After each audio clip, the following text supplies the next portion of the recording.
আজকে কলাতিয়ায় যেয়ে অনেক মজা করলাম। শিল্পী ভাবি শাক তুলতেছে, কচুর শাক, আর আমি সাজনার শাক হাতে করে তাকে ভিডিও করতেছি।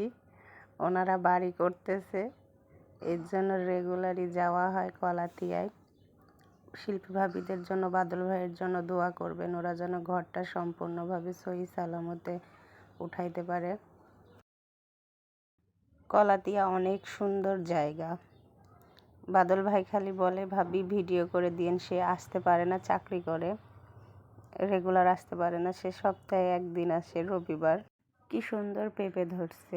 গ্রামে একদিকে শান্তি, কি তরি তরকারি না থাকলেও, ঘরে মাছ মাংস না থাকলেও, বাজার না করলেও দিন পার হয়ে যায়। দেখুন আমি আর শিল্পী ভাবি মেহেন্দি তুলতেছি মরিয়মের জন্য।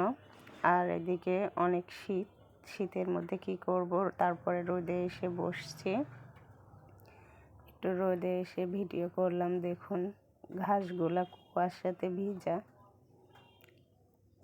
আমি নতুন ভিডিও করতেছি, আমার কথায় বা আমার ভিডিওতে যদি কোনো ভুল হয়ে থাকে, খারাপ ইঙ্গিতে কেউ দেখবেন না, খারাপ কমেন্ট কেউ করবেন না। আমি নতুন, সবাই তো আস্তে আস্তে শিখে, আমিও একসময় শিখে যাব ইনশাল্লাহ। ওই দেখুন মেহেনিকা রোদে গাছের নিচে দাঁড়ায় রয়েছে, গাছটাও কত সুন্দর, ছোট্ট ছাতার মতো হয়ে রয়েছে। মেহেনিকা খেলা খেলতেছে। আর দেখুন গাছটাও সুন্দর মানিয়েছে। এই যে আমাদের বাড়ির নিচে, জায়গার নিচে আমরা বসে রয়েছি।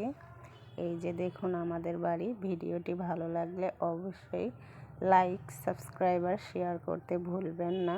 আমার ভিডিওটি দেখার জন্য অসংখ্য ধন্যবাদ। আসসালামু আলাইকুম ওয়া রাহমাতুল্লাহি ওয়া বারাকাতুহু।